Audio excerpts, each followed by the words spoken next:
Well, here we go. By golly, we are live again. That is so cool. This time, let me get it right. It is Wednesday, July the 30th, 2025, and it's about 7 o'clock ish Mountain Time, as it is Monday through Thursday every week. Yay, what fun. Okay, let's get into this. This week and last week and part of the week before, I've been pushing a book that I discovered called The Darkening: How Racial Politics Have Damaged the American Way of Life by Rob and Laura Petri. Got it on Amazon for like $7 or $8. But here's what gets me. It doesn't just rag on a race. It rags on communism and shows how communism, organized by Moscow, later by Beijing, has subverted us, and they've done it by playing black against non-black. Understand, in the eyes of the media, in the eyes of the communists, of our enemies, they portray in the media there are only two races that matter. That's blacks and whites. Whites being anybody who's not black. That means that 12% are black and the rest are non-black, and there's a fracture that shouldn't exist, but it sure has weakened us. It is prepping us for a takeover. Enough of what I say. Let me read chapters 26 and 27. Here's chapter 26, the 10 steps toward the brink. We read step 1 yesterday. Today we're going to read step 2, step 3. What is step 2? Let me tell you. Where's my official mallet here? Nope. Got to find a tool so I can walk this in. Okay, step 2. There we go. The destruction of religion and the disintegration of religious principles and morality. Religious people, almost entirely Christians, built this country. America was founded and propelled to greatness, all based on biblical principles, not the Judeo-Christian ethic, which it's an invention of late times to water down Christianity's importance and to build up Judaism's. It was the Bible, it was Christians who brought America to untold and unprecedented greatness. Without the Bible, there would be no criteria with which to compare right and wrong, moral and immoral. The destruction of our religious values by communism has signaled the destruction of America. And believe me, baby, we're close, because without a map, the Bible, without a map, the conscience, without a map, religion, we don't know where the hell we're going. We don't know where we've been, we don't know where we are, and we really don't know where we're going. Recently, the Roman Catholic Church contributed to America's woes with their anti-pope, Francis, who is now gone. May he rest wherever the hell it is, and it just might be hell. Anyway, Francis was a practicing and dedicated socialist. The guy was a Marxist. He admitted that he had abused his power, his position, in support of communism and the communist utopian dream, which he openly embraced, even to his very deathbed. As this anti-pope Francis was an influential world leader who misled billions of Catholics, it's true. I mean, as a powerful tool in Beijing's hands, he continued right up to the end to kill America by killing the church, by killing religion at all costs. This avowed Marxist was a dedicated believer in that utopian dream, that Marxist dream of communism, as are pretty every Jesuit I ever met. Aren't you glad he's the only Jesuit pope there's ever been? My Dollar Tree donuts say he's the last. Anyway, he was dedicated to the destruction of capitalism and every non-communist philosophy or religion. On the heels of the worst sex scandals in history, America's churches have done their share in destroying Americans' faith in God, faith in the clergy. Your Catholics, your Anglicans, Methodists, Presbyterians, Mormons, Baptists, and more have suffered sex scandals of one type or another. Every time a newspaper prints the truth, I love the word truth, it's so screwy. Every time they print the truth about a church sex scandal, they put one more knife in the back of organized religion. Hell, even the Boy Scouts and Girl Scouts have been destroyed. Boy Scouts wouldn't let a girl in. Boom, they're under a lawsuit. Wouldn't let homosexuals be leaders. Boom, they're under a lawsuit. Good for you, Beijing. You did a hell of a job. You understand? These and other similar organizations have fallen in order to destroy the patriotism engendered in their members. I mean, worst of all is that the communist media drummed up and fabricated so much of the sex scandal as a way of destroying the churches of America. They picked on the big boy on the block, the Catholics, that 800-pound gorilla. Figured if they can take them down, the rest will be easy. And they damn near have. They took advantage of isolated and relatively infrequent situations.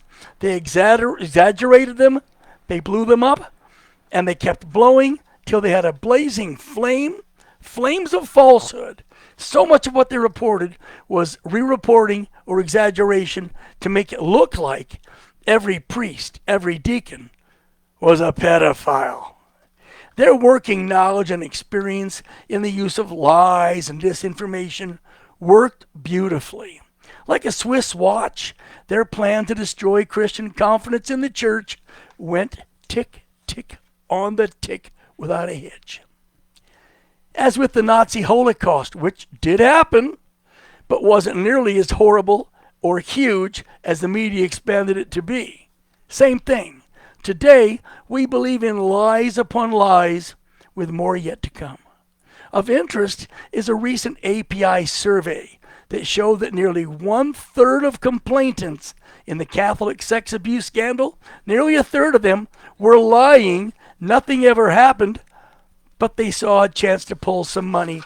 Hell, in the Boston diocese alone, handouts to admitted fraudsters averaged over $600,000 per claimant. Just try to figure out how many complaints were actually just along for the ride. Think about it. How many were lying through their teeth and said what needed to be said to cash in? It's like winning the lottery, baby. You come up with a lie, you make it build, they can't disprove it, boom. You got a check for $1 million. Move on. For them, it was like winning the lottery. It was this very thing that bankrupted the Boy Scouts of America. Beijing jumped in. They filled the gap, offered financial support for the Boy Scouts of America, provided they change their name, allow homosexual leadership and girls into the organization. So since then, the Boy Scouts of America, they struggle, hunker, barely existing under the new name, Scouting USA. It's pretty much died on the vine. For all practical purposes, Scouting in America is no more.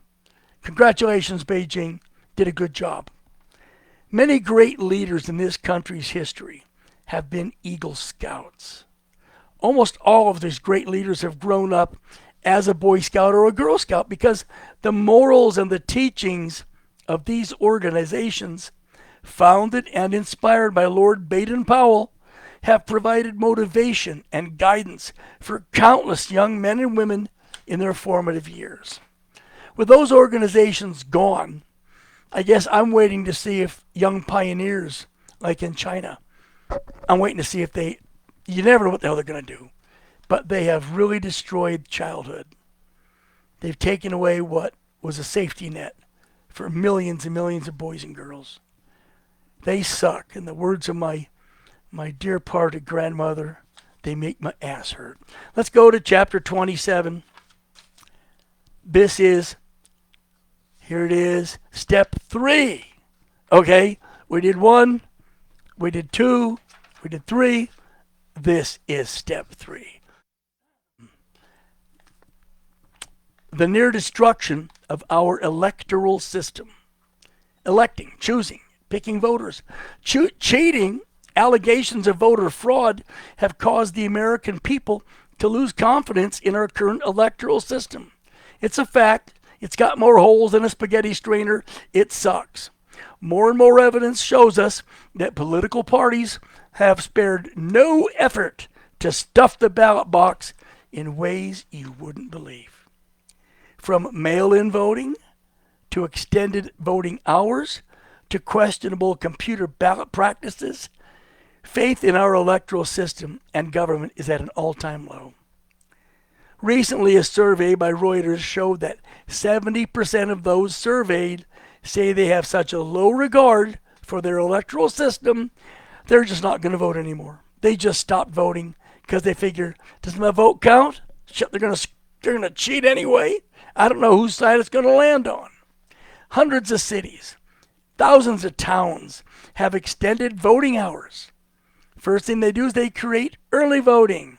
I'm not talking about absentee ballot. No, I'm talking early voting. Get in 2 weeks early, and we'll let you vote early. And that takes place weeks before Election Day.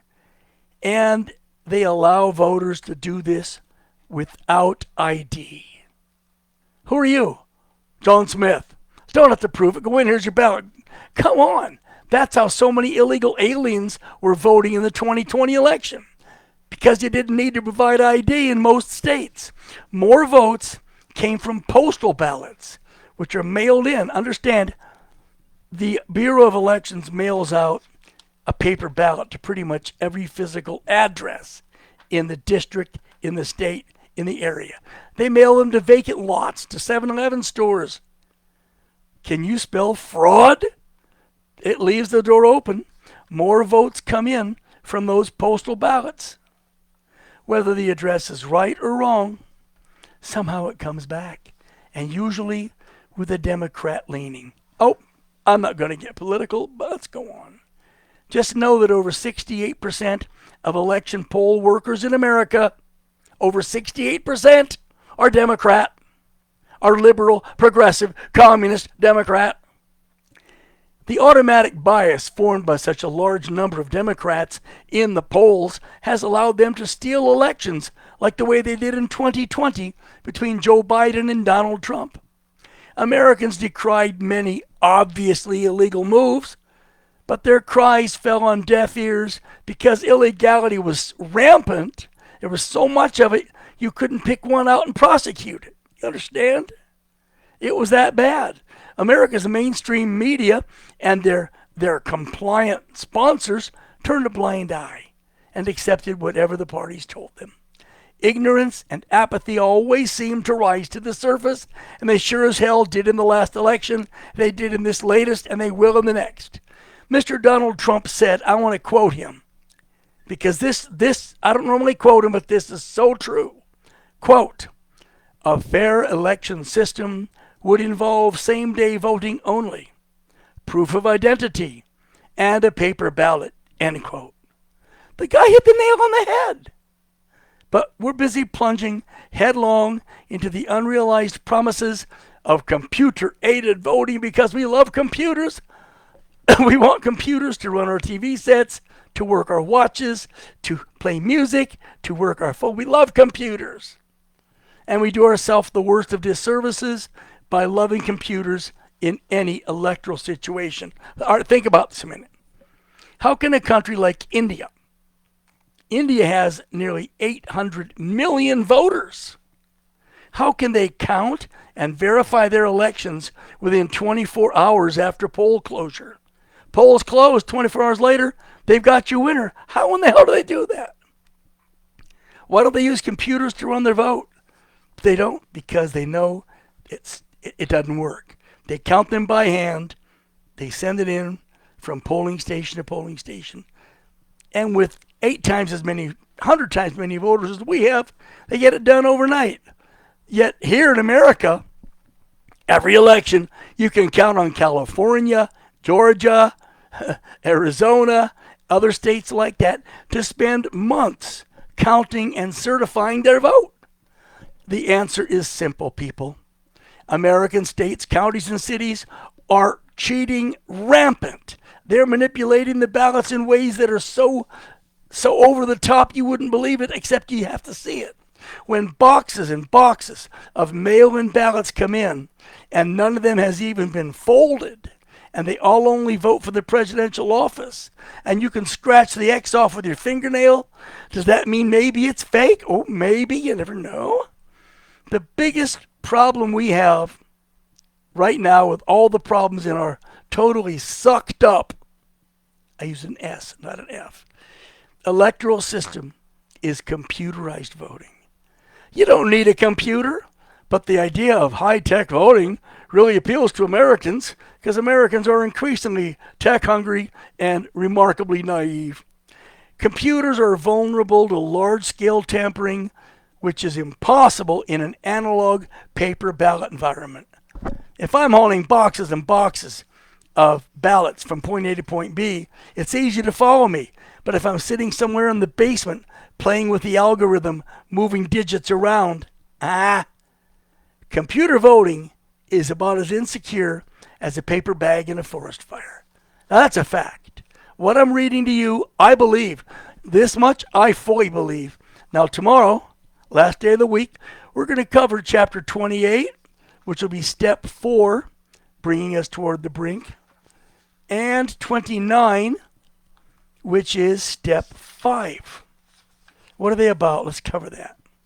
Okay, 28, step 4, poisoning the well of justice. Step 5, chapter 29, the general acceptance and even endorsement of abominations such as gay marriage. Ooh, I got somebody upset with that. Well, let's see what happens tomorrow, guys. Thanks so much for listening. Thanks for buying those books. Thanks for buying other books of my own that I've written. Paper Dragon, and of course there's always Eyes on China. I do appreciate you buying those books, and I'm glad that you're looking into other authors like Rob and Laura Petri for more truths, verifiable truths, than the enemy can possibly stand. See you tomorrow.